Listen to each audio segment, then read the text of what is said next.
Sore itu gerimis tipis membasahi genteng rumah. Aku sedang menuang teh tubruk ke dalam gelas saat mendengar suara koper diseret keluar dari kamar belakang. Mas Damar. Mbak Rini mendekatiku dengan langkah pelan. Suaranya gemetar tapi terlalu rapi untuk disebut tulus. Bunda, rumah ini sudah bukan milik pribadi. Kita harus pikirkan masa depan kami juga. Tanganku berhenti di atas teko. Aku menatapnya. Matanya tidak menatap balik. Namaku Sari Rahmawati. Tahun ini usiaku 70 tahun. Sudah 22 tahun aku hidup sendiri sejak almarhum Hashim dipanggil Allah. Meninggalkanku di usia 48 dengan 3 anak dan rumah tua ini. Rumah tembok setengah kayu di perumahan Cemoro Kandang, batu, jendela kaca hijau tua yang mulai kusam, kursi rotan peninggalan suamiku masih bertahan di teras depan, meski anyamannya sudah longgar. Setiap pagi, aku menyiram tanaman kenanga dan melatih di halaman belakang. Sore hari seperti ini, aku selalu membuat teh tubruk dan membaca Al-Quran sampai azan maghrib berkumandang dari musola kecil di belakang rumah. Hidupku sederhana, tidak kekurangan, tidak berlebihan, hanya satu yang selalu kurasakan, rindu pada anak-anakku. Mbak Rini anak sulungku sekarang sudah 45 tahun, pintar bicara sejak kecil, sekarang jadi makalar tanah kafling. Sibuk, selalu sibuk. Setiap kali kami bicara lewat telepon, kata-kata yang sering keluar dari mulutnya adalah efisiensi dan produktivitas. Mas Damar, anak keduaku, 42 tahun, pendiam. Lebih banyak mengangguk daripada bicara. Dulu dia PNS di kantor kelurahan, sekarang katanya jual beli barang secara daring. Aku tidak paham betul apa itu, tapi dia bilang menguntungkan. Dek Lukman, anak bungsuku, 38 tahun, paling lembut tapi juga paling lembek. Dia selalu ikut arus, tidak pernah berani berkonflik dengan siapapun, termasuk kakak-kakaknya. Mereka jarang pulang. Terakhir kali mereka bertiga datang lengkap itu saat tahlilan 100 hari almarhum, 5 tahun lalu. Setelah itu, lebaran pun mereka hanya mengirim parsel. Alasannya selalu sama. Macet, ada arisan keluarga mertua, anak sakit. Aku tidak pernah memaksa. Aku hanya menunggu. Menunggu mereka ingat bahwa di rumah tua ini ada ibu mereka yang masih hidup. Pagi hari ketika Rini menelepon, aku merasa ada sesuatu yang berbeda. Suaranya lebih ceria dari biasanya. Bunda, kami mau ke rumah, bantu bersih-bersih, sekalian ngobrolin hal penting. Hatiku langsung berbunga. Aku bangun pagi-pagi sekali, membuat bolu kukus pandan, menyiapkan teh tubruk, dan 4 gelas di atas meja. Aku memakai baju batik kesayangan warna biru tua, merias wajah tipis-tipis, lalu mengenakan bros kawin pemberian almarhum. Di dapur, aku sempat bercermin di tutup rice cooker, tersenyum pada bayanganku sendiri. Dalam hati, aku berharap mereka mau lebih sering pulang. Mungkin bahkan mau tinggal lagi bersamaku seperti dulu. Rini datang duluan. Wajahnya serius, tidak tersenyum seperti di telepon tadi pagi. Damar datang belakangan, matanya tidak lepas dari layar ponsel, bahkan tidak menyapaku. Lukman membawa map besar berwarna biru. Aku duduk di meja makan. Semua hidangan sudah siap. Bolu kukus masih hangat, tehnya masih mengepul. Tapi tidak ada yang menyentuhnya. Rini berdiri, menatapku sebentar, lalu membuka percakapan dengan kalimat yang membekukan dadaku. Bunda, kami sudah diskusi. Kami rasa Bunda sudah tidak seharusnya tinggal sendiri. Aku diam. Jantungku mulai berdegup lebih cepat. Rini melanjutkan dengan suara yang dibuat selembut mungkin. Mereka mengajukan ide agar aku pindah ke tempat yang lebih nyaman. Katanya untuk kebaikanku. Tempat itu bernama Panti Lansia Seruni Asri di Lembang. Rini menjelaskan dengan semangat, seolah itu hadiah. Ada senam lansia, musyola, perpustakaan, taman terapi. Seperti resort, katanya. Aku mencoba memprotes dengan suara yang masih bisa kujaga agar tetap halus. Tapi ini rumah ayahmu. Bunda masih sehat. Masih bisa ngaji, masak, cuci sendiri. Lukman membuka map biru itu, mengeluarkan selembar kertas berstempel notaris. Rini menjelaskan lagi. Kali ini lebih pelan tapi lebih tajam. Bunda pernah tanda tangan waktu habis jatuh di kamar mandi kan? Itu surat kuasa aset dan kesehatan. Sekarang sudah aktif. Aku terdiam. Pikiranku berputar cepat, mencoba mengingat. Ya, aku ingat. Malam itu mereka datang membawa nasi goreng dan selembar kertas. Aku baru selesai terapi bahu setelah terjatuh. Mereka bilang itu cuma formalitas. Nanti biar gampang ngurus rumah sakit, Bunda. Aku menandatanganinya karena percaya. Karena lelah. Karena mereka anak-anakku. Dalam waktu 2 jam, koperku sudah dikemas. Mereka hanya mengizinkanku membawa mukena, sajadah, dan 1 baju ganti. Aku tidak boleh memilih foto-foto. Aku tidak boleh mengambil lukisan kaligrafi peninggalan almarhum yang tergantung di ruang tamu. Kursi rotan tempatku biasa duduk sholat duha ditinggal begitu saja. Aku menatap kursi itu lama. Tanganku gemetar saat menyentuh sandaran kayunya untuk terakhir kali. Perjalanan ke panti berlangsung dalam kesunyian. Damar menyetir, Rini sibuk dengan ponselnya. Lukman diam menatap jendela. Tidak ada yang mengajakku bicara. Aku memegang tas kecilku erat-erat, seolah itu satu-satunya yang tersisa dari hidupku. Di tengah jalan, aku melihat masjid kecil yang biasa kami lewati dulu saat liburan keluarga. Dulu kami pernah berhenti di sana, membeli es kelapa muda di warung seberangnya. Sekarang masjid itu terasa jauh, asing, dingin. Mobil berhenti. Aku melihat keluar jendela. Bangunan panti itu tidak seperti yang Rini ceritakan. Tidak ada taman yang rimbun, tidak ada suasana resort. Hanya bangunan krem pudar dengan cat yang mengelupas. Aku turun perlahan, kakiku terasa berat. Pintu mobil ditutup, aku berdiri di depan gerbang, menatap papan nama bertuliskan Panti Lansia Seruni Asri. Saat itu aku mendengar Rini berbisik pada Damar. Suaranya pelan, tapi cukup keras untuk ku dengar.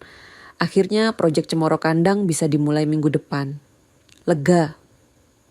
Tubuhku membeku, seluruh dunia seakan berhenti berputar.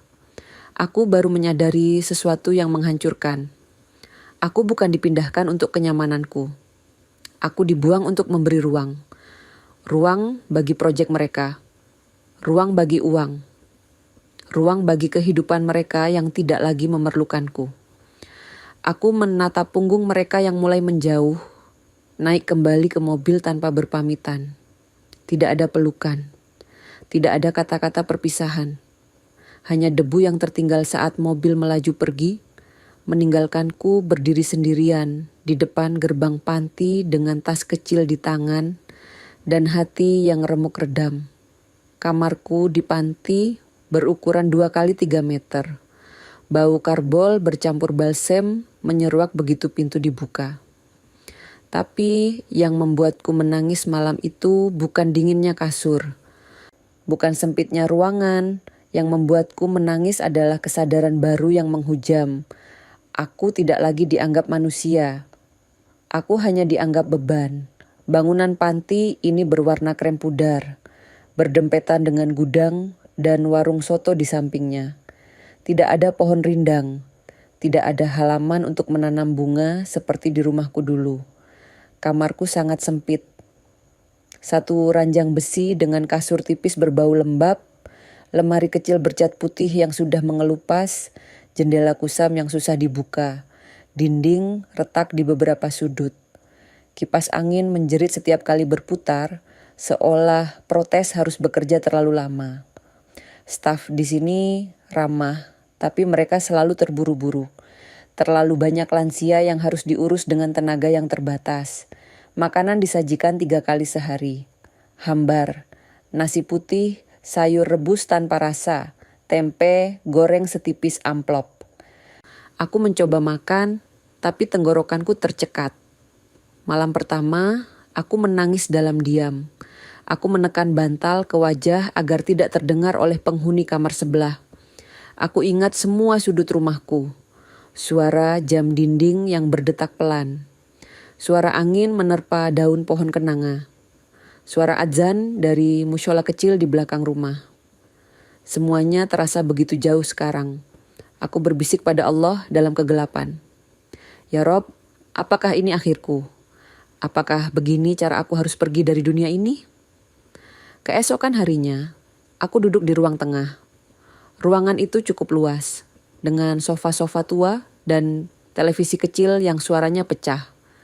Beberapa lansia duduk tersebar, ada yang tidur, ada yang menatap kosong. Seorang ibu berambut keriting mendekatiku. Suaranya keras, nyaris membentak, tapi matanya ramah. Baru ya, matamu masih merah. Wajahmu kayak kami waktu pertama dibuang anak sendiri. Namanya Burut, usia 74 tahun. Dia duduk di sebelahku sambil main gapel dengan kartu lusuh, marah-marah sendiri pada suster yang lewat karena lupa membawakan gula untuk kopinya. Tidak lama kemudian, seorang ibu lain duduk di pojok ruangan, membaca koran lama yang entah sudah berapa hari tertinggal di meja. Namanya Budiah, 71 tahun. Dia jarang bicara. Tapi sekali berkomentar, langsung tajam menusuk. Lihat berita ini. Anak bunuh orang tua karena warisan. Tapi yang buang orang tua hidup-hidup, itu tidak pernah dianggap pembunuhan. Dia melirikku sebentar, lalu melipat korannya. Ada juga Maktun, 73 tahun, berjalan dengan tongkat kayu.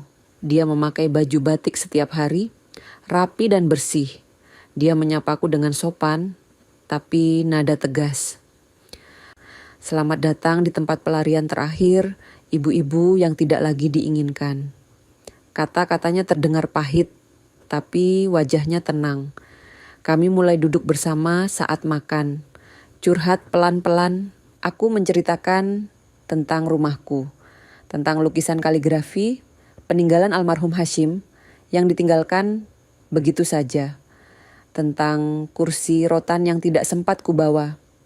Mereka mendengarkan sambil mengangguk. Lalu mereka menceritakan kisah mereka. Ruth dibuang karena anaknya butuh uang untuk DP rumah baru. Rumahnya dijual tanpa izin, dia dipindahkan ke panti dengan alasan demi kebaikan ibu. Dia disingkirkan karena dianggap memalukan keluarga. Dia mulai sedikit pikun, lupa nama cucu-cucunya, dan menantunya merasa malu saat ada tamu. Maktun dijebak menandatangani hibah rumah saat sedang sakit demam tinggi. Dia baru sadar setelah rumahnya sudah berpindah tangan. Kami adalah ibu-ibu yang dibuang oleh darah daging sendiri. Kami yang dulu melahirkan mereka, menyusui mereka, begadang saat mereka sakit, menjual emas untuk biaya sekolah mereka. Sekarang, saat kami tua dan tidak lagi produktif, kami disingkirkan, seperti barang bekas yang tidak lagi berguna. Malam ketiga di panti, aku membuka koper kecilku untuk mencari kaus kaki. Tanganku menyentuh sesuatu yang keras di sudut koper. Aku mengeluarkannya. Sebuah map kulit tua. Aku membukanya dengan tangan gemetar. Di dalamnya ada sertifikat asli rumah Cemoro Kandang atas nama Sari Rahmawati. Tidak ada cap jual, tidak ada tanda tangan Rini atau siapapun, hanya namaku. Sertifikat ini masih sah, masih berlaku, rumah itu masih milikku. Aku terduduk di lantai dingin, membaca berulang kali, setiap huruf, setiap angka, setiap stempel, semua rasa datang bergantian.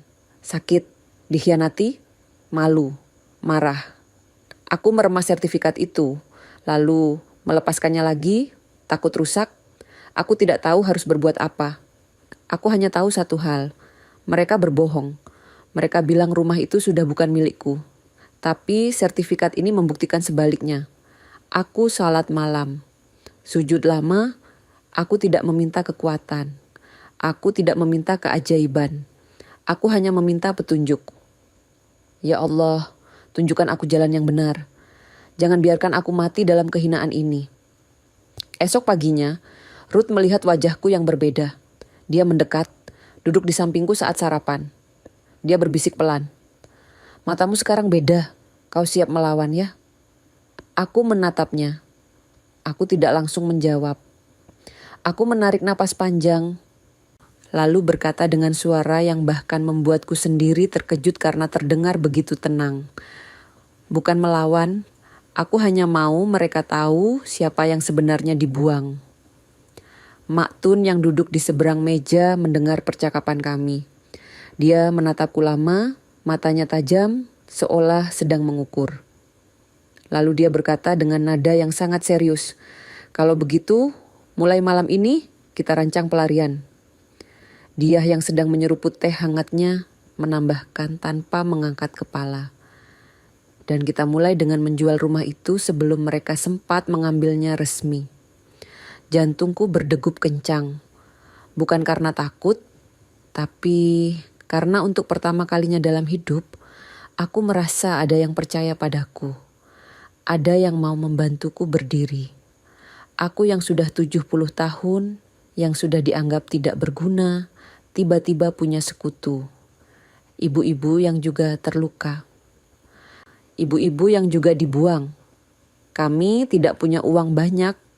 Kami tidak punya kekuasaan. Tapi kami punya satu hal yang anak-anak kami lupakan. Kami punya pengalaman bertahan hidup. Aku menandatangani perjanjian jual rumahku tepat di hari ulang tahunku yang ke-71. Di saat yang sama, di tempat berbeda, Rini mengunggah foto kue tart ke Instagram dengan caption, "Bunda bahagia di panti, kami syukuri nikmat umur panjangnya." Yang dia tidak tahu, aku sedang bersiap mengambil semuanya kembali. Malam itu, aku mengajak Maktun bicara 4 mata di kamar sempit miliknya. Aku menyampaikan tekad dengan suara pelan tapi tegas. Aku ingin jual rumah itu. Aku ingin pergi diam-diam sebelum mereka tahu. Maktun menatapku lama. Lalu dia mengangguk. Aku punya kenalan notaris pensiunan di Magelang. Namanya Pak Hendra. Masih aktif bantu perkara sipil. Dia baik, dia akan membantu. Ruth yang kebetulan lewat di depan kamar mendengar percakapan kami. Dia masuk tanpa permisi, duduk di pinggir kasur. Aku pernah pacaran sama agen properti. Namanya Pak Aris, sekarang tinggal di Malang. Aku yakin masih bisa dihubungi. Dia bergabung tak lama kemudian. Dia membawa usulan praktis. Gunakan komputer publik di ruang rekreasi lansia. Buat akun email baru dengan identitas samar. Buat rekening online lewat ponsel suster shift malam. Aku menatap mereka bertiga. Hati ini hangat. Untuk pertama kali sejak ditinggal di panti, aku merasa tidak sendirian. Kami mulai memetakan strategi. Maktun mengingatkan risiko. Kalau anak-anakmu tahu duluan, mereka bisa menggugat. Kau harus bersikap seperti biasa. Jangan tunjukkan perubahan apapun. Aku mengangguk. Sejak itu, setiap kali Rini menelepon, aku selalu menjawab dengan suara lemah dan penuh syukur. Rini, jangan repot-repot jenguk. Di sini nyaman kok, ada pengajian, mushola, teman-teman baik, Bunda tidak mau merepotkan kalian. Di ujung telepon, Rini terdengar lega. Dia pikir aku sudah pasrah. Dia pikir aku sudah menerima nasib. Ruth menghubungi Pak Aris lewat telepon umum di sudut panti. Pak Aris awalnya heran mendengar suara Ruth setelah sekian lama. Tapi begitu Ruth bilang ini untuk membantu ibu yang dibuang anaknya, Pak Aris langsung setuju. Kirim saja foto rumahnya, aku akan bantu pasarkan. Dia dan aku duduk bersama di ruang rekreasi saat tidak ada orang. Kami buat akun email baru dengan nama samaran. Lalu membuat akun di situs jual beli properti. Foto rumah lama masih tersimpan di ponsel Ruth dari 5 tahun lalu saat tahlilan almarhum. Kami unggah foto itu dengan judul sederhana. Rumah tenang di Cemoro Kandang, legal, siap jual cepat, tanpa perantara. Harga kami pasang 3,6 miliar rupiah. Angka yang masuk akal karena daerah itu mulai ramai pengembangan villa. Dalam waktu 5 hari, ada pasangan muda dari Surabaya yang tertarik. Mereka ingin survei langsung. Ruth yang menyamar jadi keponakanku saat bertemu mereka. Aku tidak tampil langsung agar tidak mencurigakan. Hanya di tahap akhir, saat penandatanganan, aku muncul. Kami bertemu di kantor Pak Hendra di Magelang. Suasana tegang. Pak Hendra memastikan semua dokumen lengkap. Sertifikat asli atas namaku. Identitas pembeli jelas. Tidak ada masalah hukum. Pasangan muda itu terlihat senang. Mereka bilang, rumah itu cocok untuk penginapan kecil. Aku hanya tersenyum tipis. Biarlah rumah itu diisi orang yang lebih menghargai. Pembayaran dilakukan via transfer ke rekening online yang sudah dia bantu buatkan.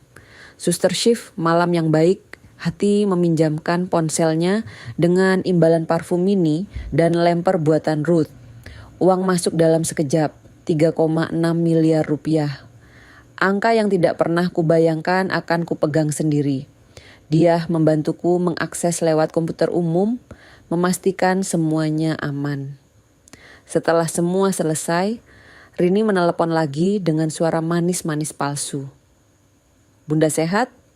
Sudah mulai cocok ya di panti? Aku menjawab dengan senyum yang tidak bisa dia lihat. Alhamdulillah, Bunda banyak waktu buat ngaji dan istirahat.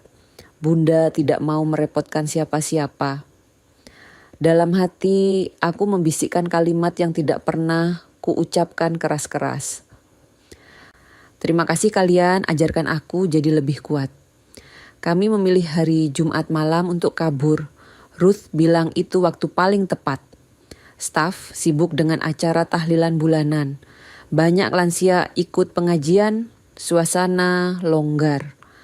Ruth menyuap suster jaga dengan parfum refill dan bakwan goreng buatannya. Dia menyelundupkan koper kecilku ke ruang laundry.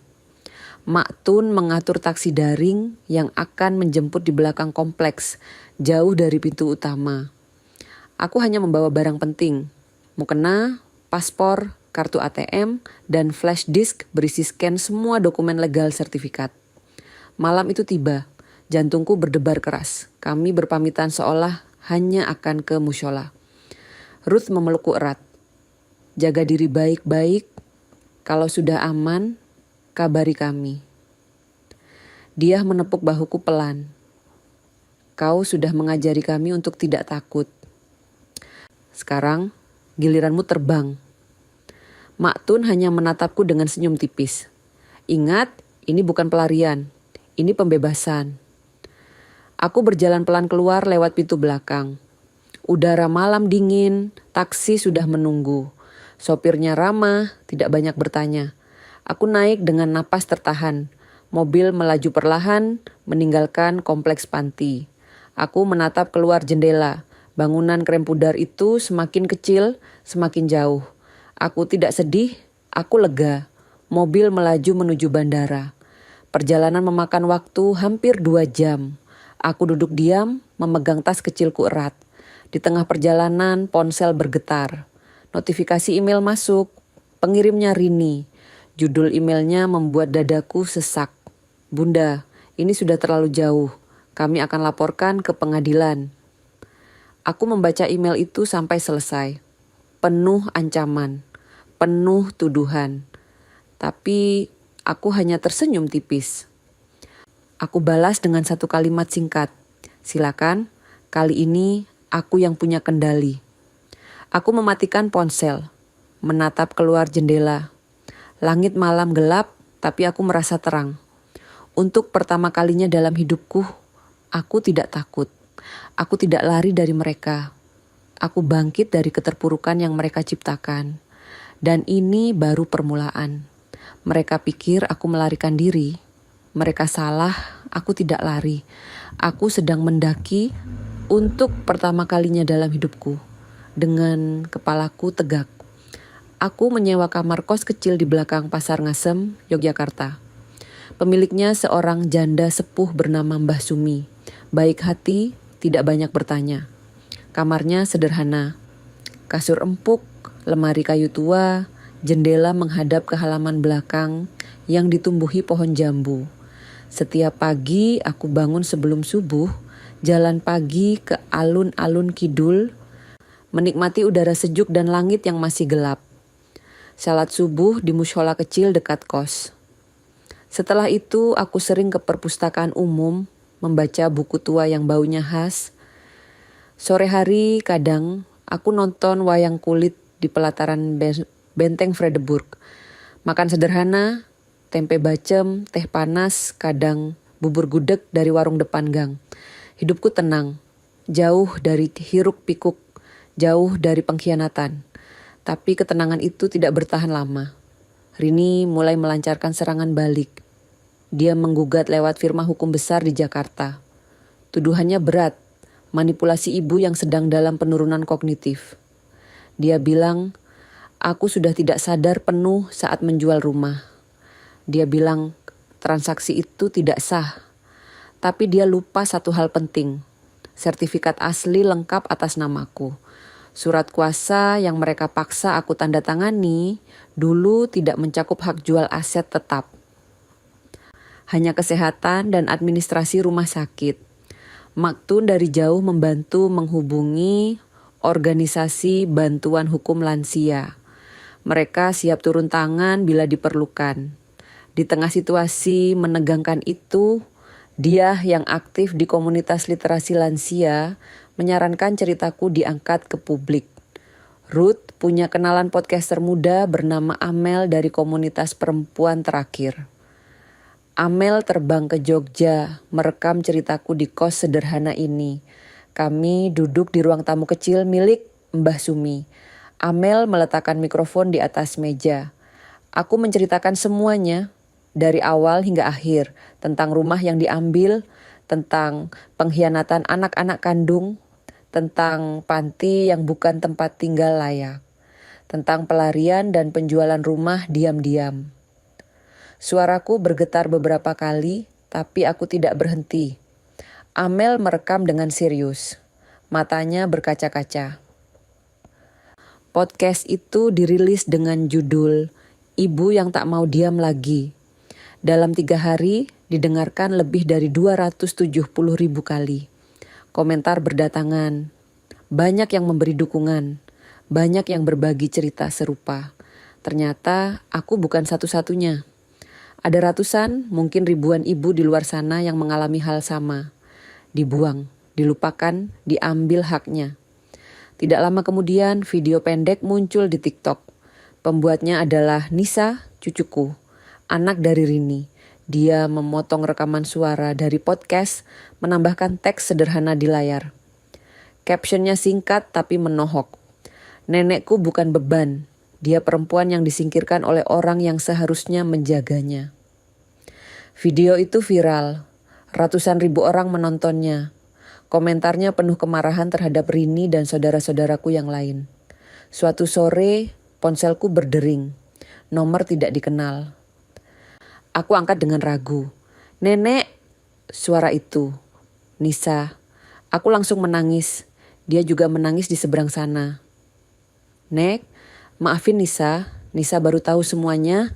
Mama bohong terus sama Nisa. Bilang nenek senang di panti. Bilang nenek yang minta pindah. Aku tidak bisa menjawab. Tenggorokanku tercekat. Nisa melanjutkan dengan suara putus-putus. Nisa udah keluar dari rumah mama. Sekarang tinggal sama tante dari pihak papa. Nisa mau ketemu nenek. Boleh? Kami bertemu di Taman Baciro. Nisa berlari memelukku begitu melihatku duduk di bangku taman. Pelukan itu lama, erat, penuh kerinduan yang tertahan bertahun-tahun. Kami menangis bersama. Orang-orang di sekitar menatap, tapi kami tidak peduli. Setelah tangis mereda, Nisa menatapku dengan mata yang penuh tekad. Nenek, Nisa tidak bisa diam melihat semua ini. Kalau nenek mau, kita bisa bantu orang lain juga. Ibu-ibu lain yang nasibnya sama kayak nenek. Aku menatapnya. Cucuku yang sudah dewasa ini, usianya baru 23 tahun, tapi matanya penuh keberanian. Aku mengangguk pelan. Kalau kamu siap, kita mulai dari sini. Dari luka ini. Sejak saat itu, kami mulai menyusun rencana. Pendirian tempat perlindungan untuk lansia yang dibuang keluarganya. Dia membantu membuat struktur organisasi. Ruth membuat daftar ibu-ibu lansia yang pernah dia dengar ceritanya, yang dibuang oleh anak atau keluarga sendiri. Maktun dari jauh membantu konsultasi hukum dan merekomendasikan lokasi rumah pertama di daerah Sleman. Kami bekerja hampir setiap hari. Nisa yang muda dan paham teknologi mengurus semua administrasi digital. Aku yang mengurus konsep dan visi. Nama dipilih setelah diskusi panjang. Yayasan Rahmah Ibu Nusantara. Rahmah artinya kasih sayang. Diambil dari namaku sendiri, Sari Rahmawati. Nama itu sederhana tapi bermakna dalam. Nisa membuat domain website yayasanrahmah.org. Akun media sosial dibuat, Instagram, Facebook, TikTok. Semua dikelola dengan serius. Kami meluncurkan akun donasi online. Dalam 2 minggu pertama terkumpul 118 juta rupiah dari netizen yang tergerak setelah mendengar ceritaku. Uang itu tidak seberapa untuk membangun sebuah yayasan, tapi cukup untuk memulai. Kami mencari rumah kontrakan yang bisa dijadikan tempat tinggal sementara. Nisa berhasil meyakinkan seorang pemilik rumah di pinggiran Sleman untuk menyewakan rumahnya dengan harga terjangkau. Rumah itu sederhana, dekat sawah dan masjid, cukup untuk menampung beberapa ibu. Kami mulai merenovasi perlahan dengan bantuan tetangga sekitar. Malam menjelang tidur ponselku bergetar. SMS masuk dari nomor tidak dikenal. Isinya singkat tapi mengancam. Kami tahu di mana Bunda tinggal sekarang. Kami tidak akan diam saja. Aku menatap layar ponsel lama. Tidak ada rasa takut. Hanya ketenangan aneh yang menyelimuti. Aku berbisik pelan pada diriku sendiri. Kalau mereka datang, biarlah mereka lihat sendiri siapa yang sudah mereka buang. Biarlah mereka lihat apa yang telah kubangun dari kehancuran yang mereka ciptakan. Cat tembok yang baru belum kering saat papan nama digantungkan di pagar besi tua. Tulisan itu sederhana, tapi membuatku menitikan air mata. Rumah Rahmah, tempat berlabuh ibu yang terlupakan. Kini aku tidak lagi sendirian. Dan perangku belum selesai. Rumah kontrakan itu terletak di pinggiran Sleman, dekat sawah dan masjid kecil. Nisa berhasil meyakinkan pemilik rumah untuk menyewakan selama setahun penuh dengan harga diskon besar. Pemiliknya Pak Bambang tergerak setelah mendengar cerita kami. Dia bahkan membantu memperbaiki atap yang bocor dan mengecat ulang dinding. Nisa bertindak sebagai direktur yayasan. Ruth, Diah, dan Maktun datang khusus dari Lembang ke Jogja untuk acara peresmian. Kami mengadakan syukuran kecil, nasi tumpeng, doa bersama, pembacaan surat Ar-Rahman. Tetangga sekitar ikut hadir dan membantu. Mayoritas ibu-ibu PKK dan guru ngaji dari masjid dekat. Mereka membawa makanan, memberikan doa, menawarkan bantuan sukarela. Dalam 2 minggu pertama, 4 ibu lansia diterima tinggal. Bu Kartini, 76 tahun, ditinggal anak saat kena stroke. Dimasukkan ke panti oleh menantu yang tidak mau repot merawat.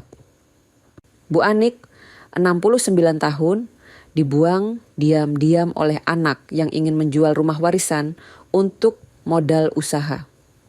Bu Tatik, 73 tahun, korban penipuan dana pensiun oleh saudara kandung sendiri. Bu Lilis, 75 tahun, dibuang karena dianggap memalukan keluarga, gara-gara sering lupa nama cucu. Masing-masing datang hanya membawa satu tas kecil dan segunung luka batin yang tidak terlihat mata.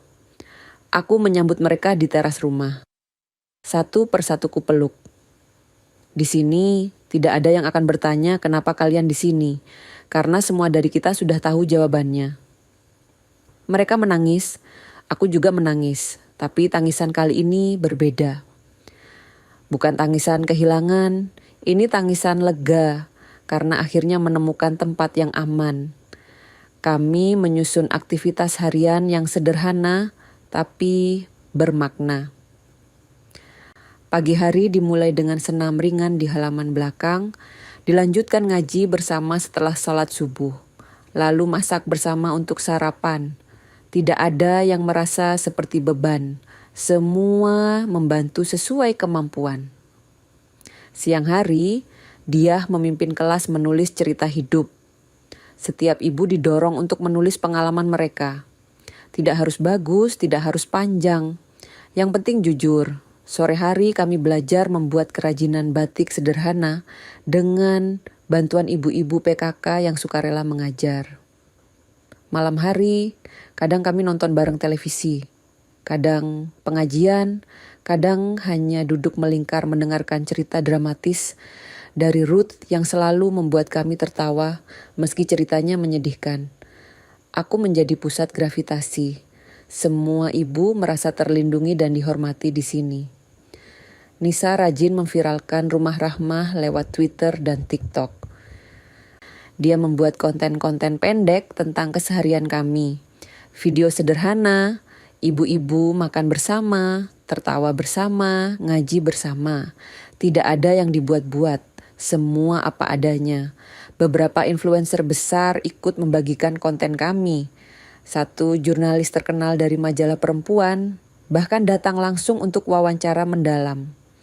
Artikel tentang Rumah Rahmah dimuat dengan judul besar, "Ketika Ibu Memilih Bangkit Daripada Terpuruk." Donatur mulai berdatangan. Ada yang mengirim kasur baru, kompor gas, kulkas bekas yang masih bagus, beras, minyak goreng. Ada juga yang transfer uang langsung ke rekening yayasan untuk operasional. Dokter muda dari rumah sakit terdekat menawarkan diri jadi sukarelawan, datang seminggu 2 kali untuk cek kesehatan para ibu. Podcast yang dibuat Amel tayang ulang di berbagai kanal YouTube dengan izin kami. Media televisi lokal datang membuat liputan khusus. Rumah Rahmah mulai dikenal, tapi tidak semua menyambut baik. Suatu hari datang seorang laki-laki paruh baya. Dia anak dari Bu Kartini. Wajahnya tegang. Dia bilang, mau mengambil kembali ibunya. Aku berdiri di depan pintu menghalangi jalannya masuk. Maaf Bapak, tapi ibu Bapak sekarang tinggal di sini atas kemauan sendiri. Kalau dulu beliau dianggap beban, sekarang Bapak tidak punya hak lagi atas beliau. Ibu berhak hidup damai tanpa tekanan. Laki-laki itu marah, mengancam akan melapor polisi. Tapi Bu Kartini keluar dari dalam rumah, berdiri di sampingku. Dia menatap anaknya dengan tatapan dingin. Kamu sudah membuangku sekali, jangan coba lagi. Laki-laki itu pergi dengan wajah malu. Beberapa anak dari ibu-ibu lain mengirim pesan lewat WhatsApp atau email. Isinya penuh manipulasi emosional, minta maaf sambil menyalahkan kondisi ekonomi yang sulit. Bilang mereka sebenarnya sayang tapi terpaksa. Aku selalu menjawab dengan tegas tapi tidak kasar. Pengampunan bisa diberikan, tapi kembali ke luka lama tidak akan terjadi. Di tengah kebahagiaan membangun Rumah Rahmah, ancaman datang. Surat resmi dari pengacara dikirim ke alamat yayasan. Gugatan dari Rini, Damar, dan Lukman. Tuduhan, penggunaan dana warisan keluarga tanpa persetujuan seluruh ahli waris. Mereka menuntut penghentian kegiatan yayasan dan pembekuan rekening. Aku membaca surat itu dengan tenang. Nisa panik, tapi aku menenangkannya. Yayasan ini berdiri atas nama lembaga independen. Uangnya dari donasi masyarakat, bukan dari warisan. Mereka tidak punya dasar hukum kuat. Mak Tun yang kini tinggal di Salatiga bersedia menjadi kuasa hukum yayasan. Dia datang langsung ke Jogja membawa berkas-berkas penting. Kami mempersiapkan diri untuk sidang. Nisa khawatir media akan menyudutkan kami. Aku tetap tenang. Kalau dulu mereka bisa main hukum, sekarang kita juga bisa. Tapi kita main dengan bersih dan jujur. Ruth melatih para ibu agar siap menghadapi wartawan kalau ditanya. Dia menyiapkan dokumentasi lengkap. Struk pembelian, rekening koran yayasan, akta pendirian, surat-surat resmi. Mak Tun menyusun strategi hukum. Konfrontasi langsung dengan tim kuasa hukum Rini di ruang sidang. Hari sidang tiba. Kami semua mengenakan seragam batik sederhana yang dijahit bersama minggu sebelumnya. Warna coklat muda dengan motif parang. Para ibu saling menggandeng tangan saat masuk ke gedung pengadilan. Wartawan sudah berkumpul di depan pintu. Kamera menyorot kami. Aku berjalan paling depan, diikuti Nisa dan ibu-ibu lainnya. Kami tidak takut, kami tidak bersalah. Di ruang sidang, aku melihat Damar dan Rini duduk di barisan depan dengan wajah serius. Di samping mereka, pengacara berbaju rapi dengan tas kulit mengkilap. Lukman tidak terlihat. Entah tidak datang atau memang tidak ikut gugatan. Hakim masuk, semua berdiri. Sidang dimulai. Setelah pembacaan gugatan, hakim memanggil pihak tergugat. Yang mewakili pihak tergugat, Ibu Hartini. Mak Tun berdiri dari kursi. Suasana ruang sidang mendadak hening. Wajah Rini tampak kehilangan warna. Dia tidak menyangka kami punya kuasa hukum resmi. Apalagi seorang advokat berpengalaman seperti Mak Tun. Aku berdiri di depan rumah lamaku yang kini milik orang lain. Mereka menanam bunga kertas merah muda di teras yang dulu sering kubersihkan sendiri. Aku tidak mengetuk pintu, aku hanya menatap. Aku tidak ingin rumah itu kembali. Aku ingin harga diriku kembali. Sidang berlangsung 2 kali. Pertama untuk mendengarkan gugatan. Kedua untuk pembuktian dan putusan. Mak Tun tampil dengan sangat tenang dan profesional. Dia membawa semua bukti yang diperlukan. Sertifikat rumah yang dijual atas nama Sari Rahmawati, lengkap dan sah secara hukum. Bukti transfer pembayaran dari pembeli ke rekening pribadiku. Lalu bukti bahwa dana yayasan berasal dari donasi masyarakat, bukan dari hasil penjualan rumah. Uang penjualan rumah masih utuh di rekening pribadiku, tidak tercampur dengan dana yayasan. Mak Tun juga menunjukkan surat kuasa yang dulu dipaksa kutandatangani oleh anak-anakku. Di surat itu jelas tertulis hanya mencakup hak kesehatan dan administrasi rumah sakit. Tidak ada kata-kata yang menyebutkan hak jual aset. Pengacara Rini mencoba membantah, mengatakan aku sudah pikun dan tidak sadar saat menjual rumah. Mak Tun meminta hakim memanggil notaris Pak Hendra sebagai saksi. Pak Hendra datang, bersumpah dan menyatakan dengan jelas bahwa saat penandatanganan jual beli, aku dalam kondisi sehat, sadar penuh dan memahami semua yang kulakukan. Bahkan aku menjawab semua pertanyaan dengan tepat. Pengacara Rini kehabisan argumen. Rini sendiri mulai terlihat gelisah. Setelah sidang kedua selesai, hakim membacakan putusan. Setelah mempelajari semua bukti yang diajukan, majelis hakim memutuskan tidak ada pelanggaran hukum dalam penjualan aset milik Ibu Sari Rahmawati. Sertifikat sah, proses jual beli sah, dana yayasan tidak berasal dari warisan keluarga, melainkan dari donasi masyarakat. Gugatan ditolak. Suara palu hakim mengetuk meja 3 kali. Sidang ditutup. Rini dan Damar keluar dari ruang sidang dengan wajah kalah. Mereka tidak menatapku. Aku hanya berdiri di tempatku, menatap mereka berjalan menjauh. Tidak ada kata-kata yang ingin kuucapkan. Tidak ada kemarahan yang ingin kutunjukkan. hanya kekosongan dan kelegaan. Berita kemenangan ini tersebar luas di media sosial dan televisi. Publik memuji ketegaran kami, Rumah Rahmah menjadi simbol gerakan sosial baru. Banyak yang mulai berkampanye. Bukan buang orang tua, tapi rawat mereka seperti dulu mereka merawatmu. Kalimat itu menjadi viral.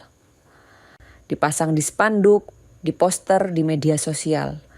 Banyak anak muda yang mulai menyadari pentingnya menghormati orang tua. Bukan hanya secara finansial, tapi secara emosional dan martabat. Yayasan Rahmah terus berkembang, donasi semakin banyak. Kami membuka 2 cabang baru, satu di Klaten, satu lagi di Bandung Barat. Dia diangkat sebagai kepala program literasi lansia. Dia melatih ibu-ibu menulis memoir hidup mereka. Ruth mengelola dapur umum dan kursus masak, mengajarkan ibu-ibu membuat kue tradisional yang bisa dijual untuk menambah uang saku mereka.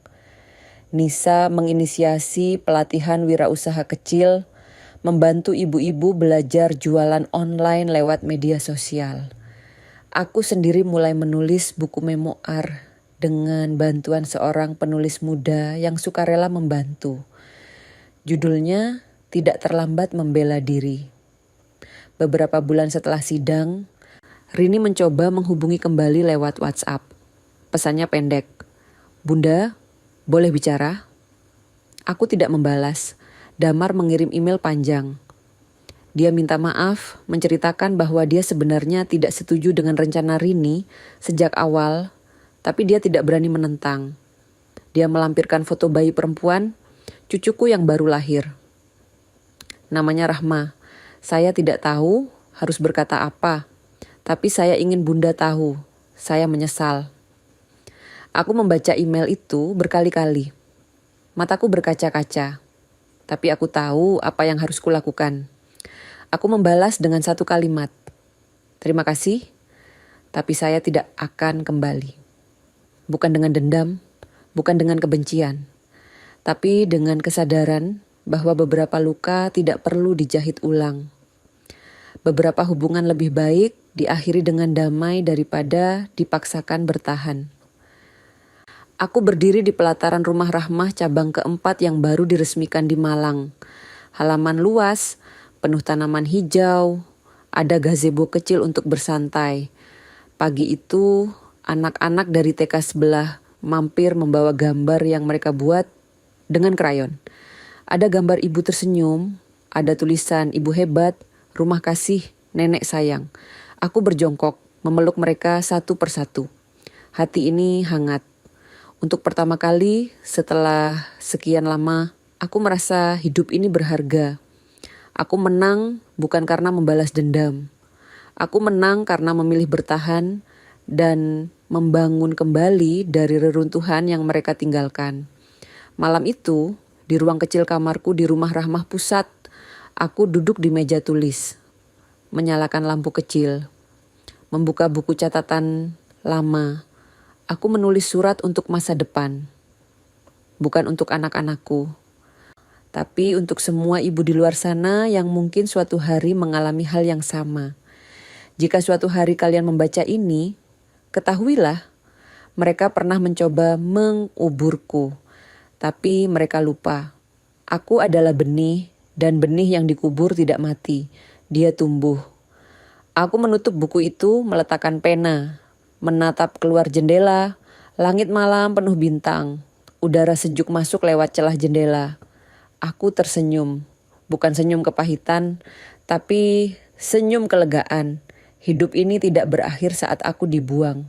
Hidup ini justru dimulai saat aku memutuskan untuk bangkit. Ponsel Nisa berdering. Dia berlari ke kamarku dengan wajah berseri.